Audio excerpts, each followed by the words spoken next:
So, good afternoon. This week's parasha is Parashat Shoftim. B'Shem Hashem Naseh v'Natzliach. This shiur is for refuah shlema to Avram ben Chana, Zechariah ben Pearl Shira, and Ahuva bat Tova. And Leilui Nishmat Esther bat Chana, whose yortzeit is tonight, and may her neshama have an aliyah. And for all our singles, that Bezrat Hashem yizku livnot beit ne'eman beYisrael, and for our soldiers to come home safely, and for the safety of Am Yisrael wherever they are. Thank you to my listeners for tuning in and helping spread Torah. And thank you, Hashem, for all your chasadim, and please, Hashem, continue to do so. In this week's parasha, the parasha starts with Shoftim v'shotrim titen lecha bechol she'arecha, that you have got to have in place judges and officers, police officers, to keep the law, to make sure that things are done properly and the way it should be run, with the proper court system. But our Chachamim tell us also, Shoftim v'shotrim, that each one of us, we have got to put for ourselves a judge and an officer. What are those officers, and who is this judge?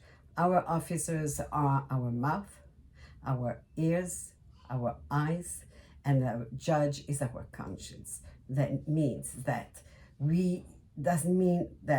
it means like this: we have to control what our eyes see, we have to control what our ears hear, and we have to control what our mouth says. That these are the shotrim. The shoftim is the conscience. Conscience that's going to tell us it's wrong, it's right, what should be done, what should not be done, and how things should be done. So that is one of the explanations that Chachamim give us. However, I really would like to move on to another pasuk.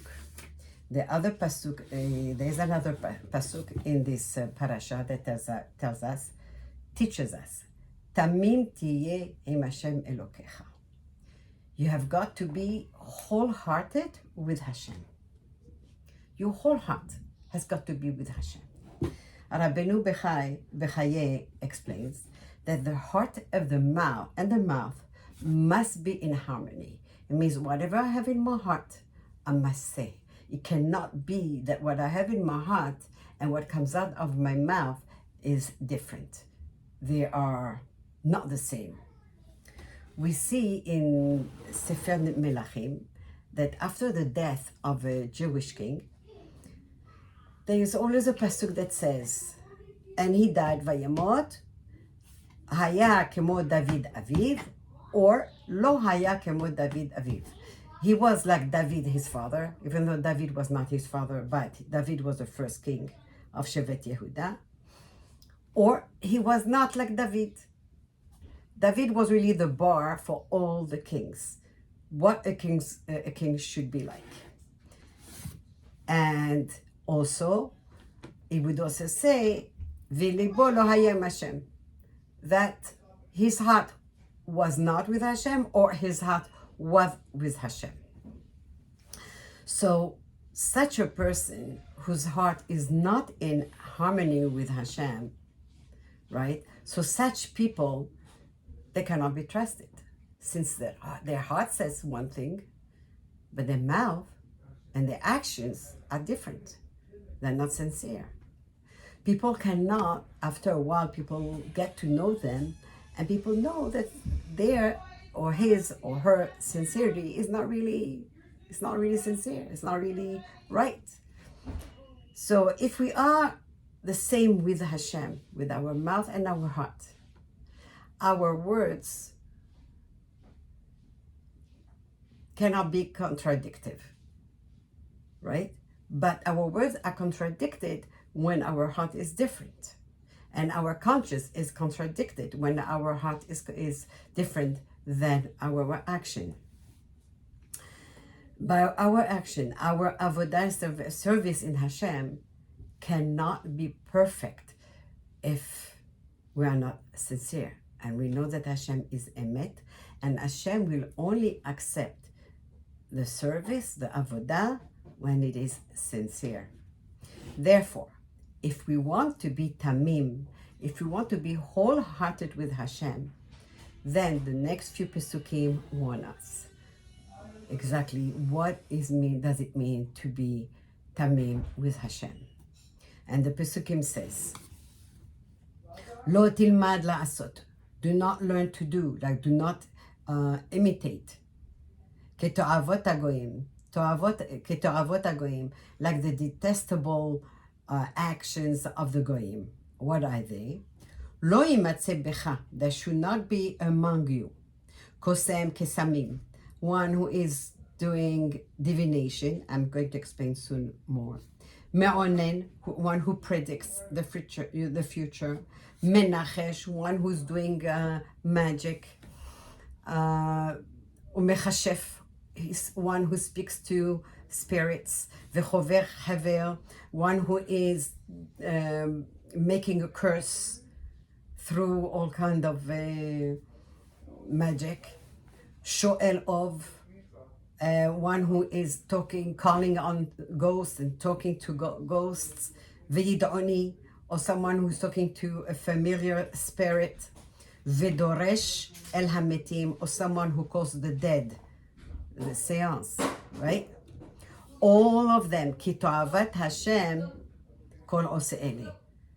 One who does any of these actions here that we just said is all detestable. Hashem hates that. Ubiglal ha'to'avot ha'ele, and because of these detestable actions, Hashem Elokecha morish otam mipanecha. Hashem drove away, sent away all these goyim from the land. Tamim tiyeh im Hashem Elokecha. Be with Hashem wholeheartedly.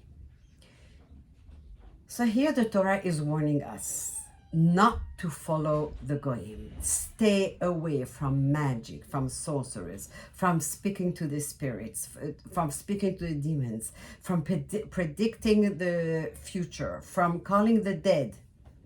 All the things that speaking to the spirits. Don't. Hashem is telling us Hashem detests, he hates all kind of behavior on such behavior. Such a person cannot be tamim, wholehearted with Hashem. These sorcerers, they are ruled by the angels. Somehow they are able to do magic. They are able to read the horoscopes. They are able to read the stars. And they are ruled by the angels and the stars. And they can only make a request to them, right? They can find out through the stars and through those magics that they're doing, or from calling the spirits. But Bnei Israel, we Jews, we belong to Hashem. And our fate, our mazal does not depend on the stars. Hashem told Abraham, go out of your tent and look up at the stars. And Hashem told him, you are not under the stars. You are not influenced by what the stars. Things are written in the stars, but your actions can change them all. We have nothing to fear from all those people. Most people might say all kinds of things. This is what's going to happen. This good thing is going to happen, or this terrible thing is going to happen. Don't believe them, right? So in that case, if you are not allowed to see and try and find out what the future is all about, then what about nevuah, prophecy? So prophecy, that is when Hashem speaks to a human being, like a Navi, to pass along a message, to teach something to us, to the nation. Moshe, who was the greatest Navi, he became a Navi only because of us, because of the nation. A prophet, a Navi, is selected, is chosen by Hashem, but only if he has high morals and values, and if he is learning Torah, and he has Chokhmah, and is a Talmid Chacham, and his focus is to use his mental and spiritual powers to serve Hashem. A Navi has to be constantly in Simcha. A Navi must be so careful with his behavior, right? So through the years of training and study, it becomes a Navi. And just as there are levels of Chachamim, of different wise men, Chachamim, so too are levels of Nevi'im. Not all Nevi'im were the same. Moshe was able to reach a degree of Nevu'ah that no one was able to, and no one will ever be able to achieve or ever be equal to Moshe. All Nevi'im, except for Moshe, had four basic things in common. So number one, the Nevu'ah usually was a vision or a dream. That's how all the Nevi'im, except for Moshe. Moshe, Hashem spoke directly to him. Number two, all Nevi'im felt weak, very, very weak, and felt fear and anxiety during the prophecy, during the time that Hashem spoke to them. Moshe never experienced fear or anxiety. It was a natural conversation between Hashem and Moshe, just like a conversation between two people. Number three, all Nevi'im received their prophecy in the form of a story or allegory with a meaning, right? And mashal, like a parable. But Moshe's Nevu'ah was clear and direct. And number four, the Nevi'im must wait for Hashem to initiate, to start the Nevu'ah. They couldn't start on their own. Moshe, he was able to have Nevu'ah whenever he wanted to. In fact, there's the parasha in Sefer Bamidbar where the people, it was before Pesach, and people came to Moshe and said, Moshe, because we have been carrying the coffin of the dead, of Yosef and of Yehuda, Shimon, and Levi, so now we are temeim. We are not pure, so we cannot eat the Korban Pesach. So we are making a mitzvah, but because of this mitzvah, we are missing out on the mitzvah of Pesach. What are we going to do? Do you know what Moshe said? I just love this Rashi. Moshe said, okay, just wait here. I'm going to ask Hashem.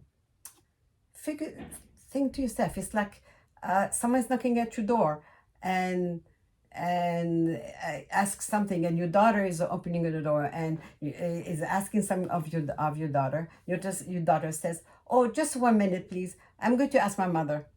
She's right here. I'm going to ask her, and I'll give you the answer."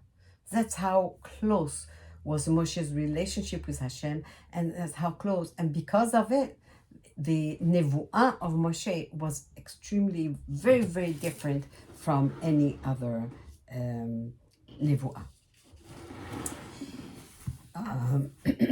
Now the Ramban, Rabbi Moshe ben Nachman, explains that one who does all of those things, or even just one of them, is not with Hashem. Cannot be tamim. Our heart must be directed only to Hashem. Only to Hashem.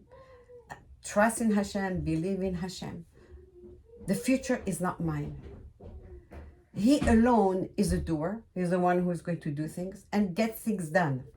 And he's the only one who knows the truth regarding the future. What kind of future? Good, bad, whatever it is, we don't know. It is from him that we should ask the future. from his Nevi'im, from Chachamim, and from Tzaddikim. That's why we have Chachamim and Tzaddikim. Sometimes they tell us things because they are on such a level that they're able to understand things that we don't see, that we don't understand. We should not believe the ones who predict the future, because everything is in the hands of Hashem. And it is Hashem who changes the order of the constellations, of the stars, and it's Hashem who can change the mazal of a person. The Rambam calls all these people, all these diviners and all these predictors, liars and false. They mislead the people, and they misled the people in the ancient time, and they still mislead people in nowadays. But in the ancient times, it was easier for them because most people were just ignorant. Very few people knew how to read and write. But it is not befitting Jews, people who are so intelligent and intellectual, to listen to them and to believe to them. There is no benefit in them. Rambam says, don't be gullible. Don't be like children or like some women who just believe whatever they are told. Don't be so gullible. And the Torah warns us, be careful, do not be like the Goyim. I want to tell you a story. How a person can change his mazal. There's a woman, and I heard this from the rabbi who the one was talking to. So this woman went to see a rabbi, and the rabbi had been speaking about the power of the tefillah of Hannah, the mother of Shmuel. So she went to see him, and she said to him, I want to tell you of the power of tefillah, not the power of tefillah of Hannah, but of a simple Jewish woman. And she explains like this, and she says, she has a son who at the age of two and a half, he was diagnosed with cancer.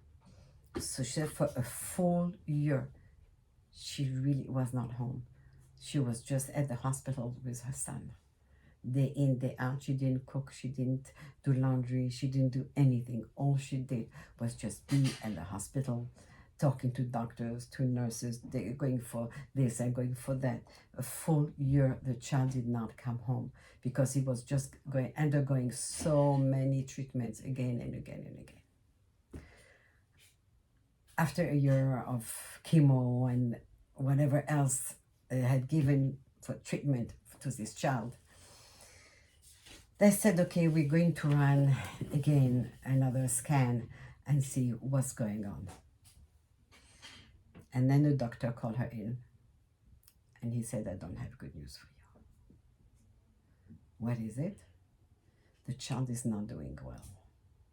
The child is really, there's something else going on by his hips, and he's not doing good. He's not going to make it. He's going to die. That's that, she was told. He's going to die. And obviously she asked, is there anything else? Any other treatment? This, that, nothing. So she would go, she kept on going to the hospital, and she would pray every day. Every day she would pray, and she would see her son getting weaker and weaker and weaker.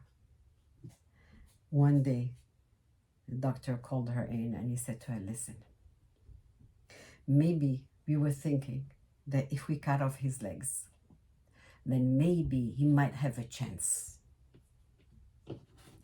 Maybe. So then the cancer that has in his legs won't go up. No, sorry, it wasn't cancer that he had in his legs, sorry.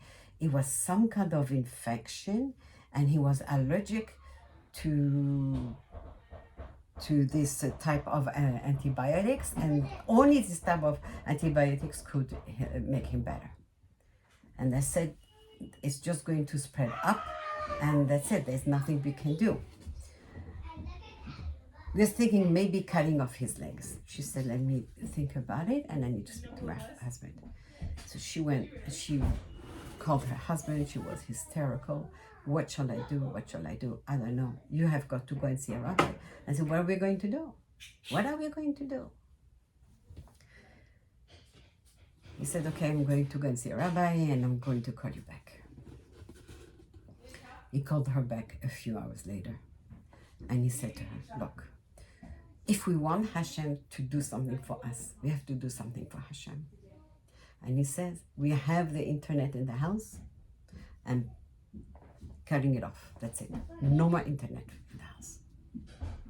And you, he says to her, you are going to wear stockings every day, winter, summer. And that's going to be what you're going to do for Hashem. And Bezat Hashem, let's continue praying.